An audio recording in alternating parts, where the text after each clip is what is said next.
Welcome back to another product review. Today I'm going to be reviewing this.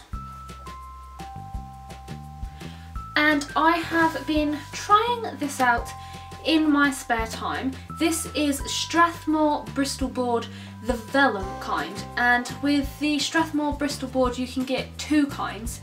You can get the vellum, which I have here, and you can also just get plain smooth. And I've got the vellum because it said it was best for coloured pencil and pencil type marks rather than a wet media like a marker or paint or anything like that. So I've been trying it out in my spare time. I've been working on this. And this is my latest wildlife piece. This is my macaw. This is what I've primarily been trying this paper out on.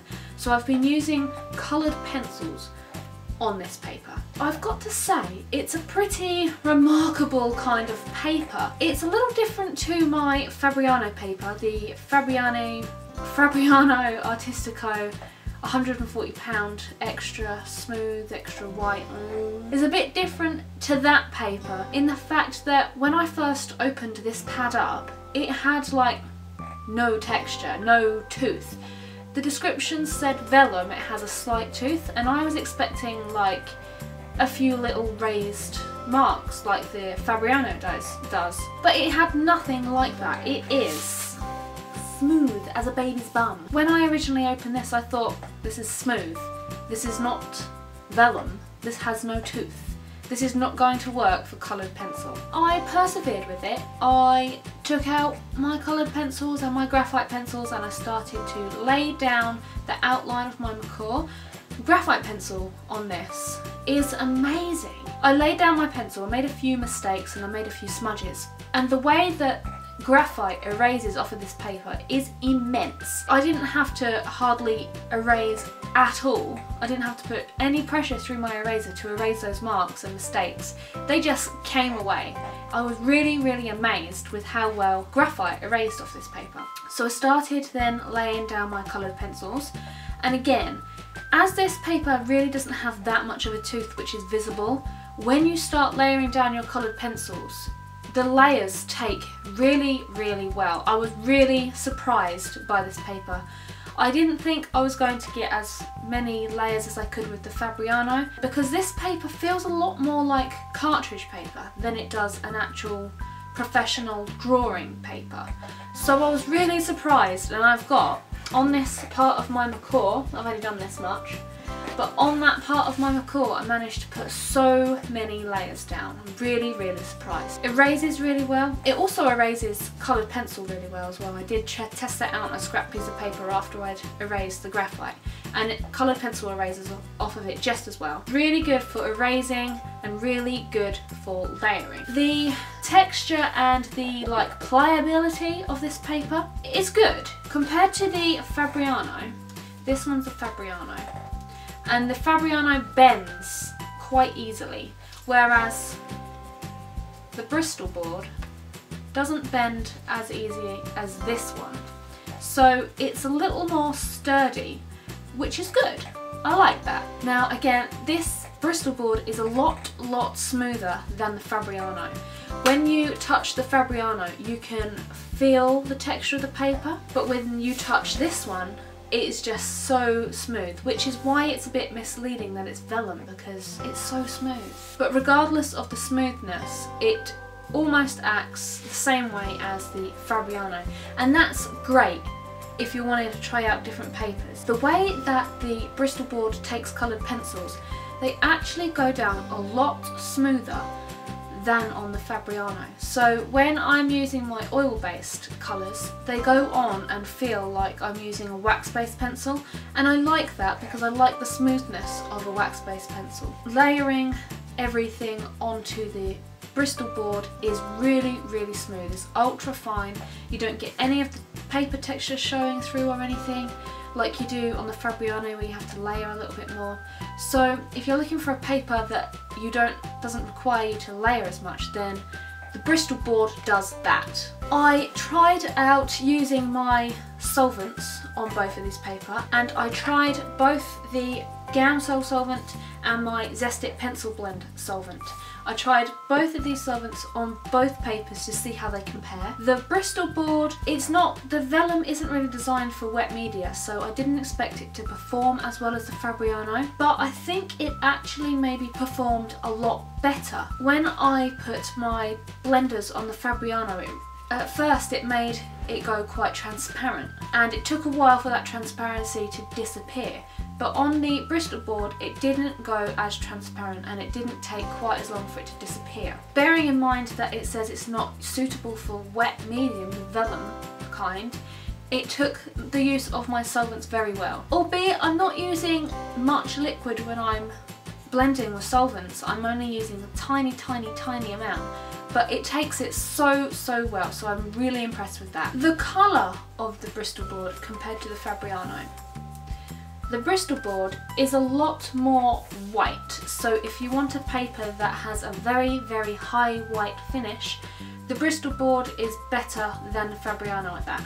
However, the Fabriano, it's extra white, this one, but I like the look of the Fabriano paper, that it's a tiny little bit yellow. It gives it an edge, I think. Comparing the Fabriano and the Bristol board over that, I think I'm going to have to go with my Fabriano paper.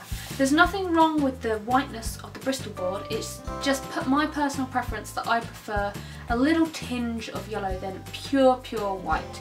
And I think that the fact that this Bristol board is so white, it lends itself to the fact that it kind of reminds me of cartridge paper. Cartridge paper really isn't my friend.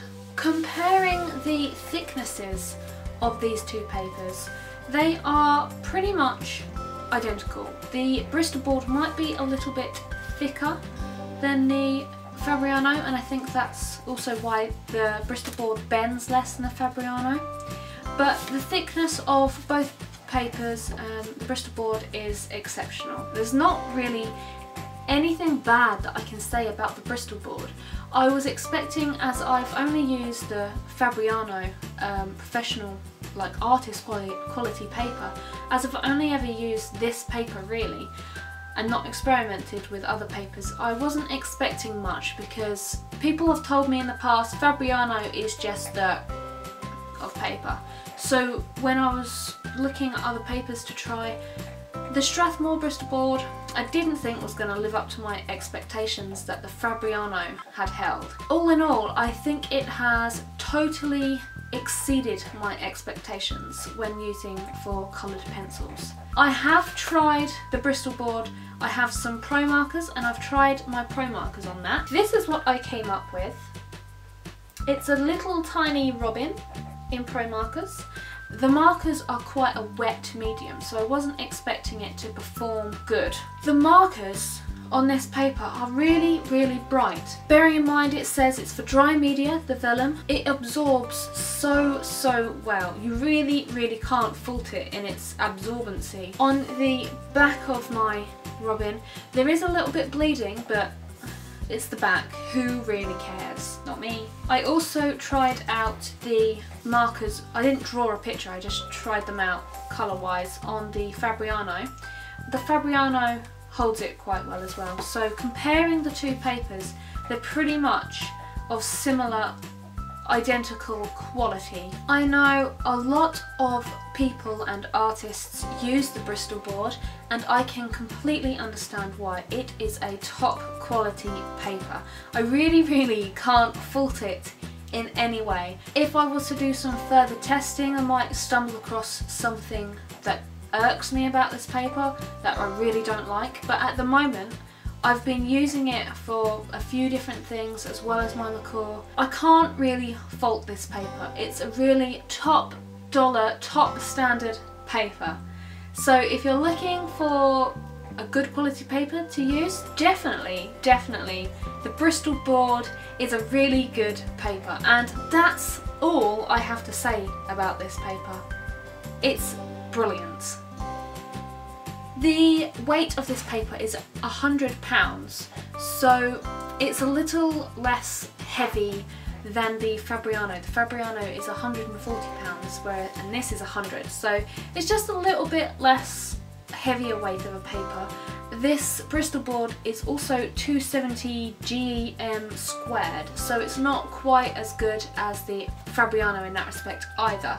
Who can really complain about a £40 difference and a 30 GM squared difference? It performs just as well as my Fabriano paper, and I'm really happy with it. I am definitely going to continue using this paper in my future artworks. That's all I have for you on this paper, guys. If you want to know anything more about it or anything, feel free to ask and comment below.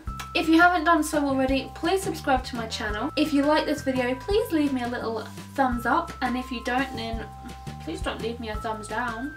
Thank you for watching, guys, and I will see you in a next product review video. Bye!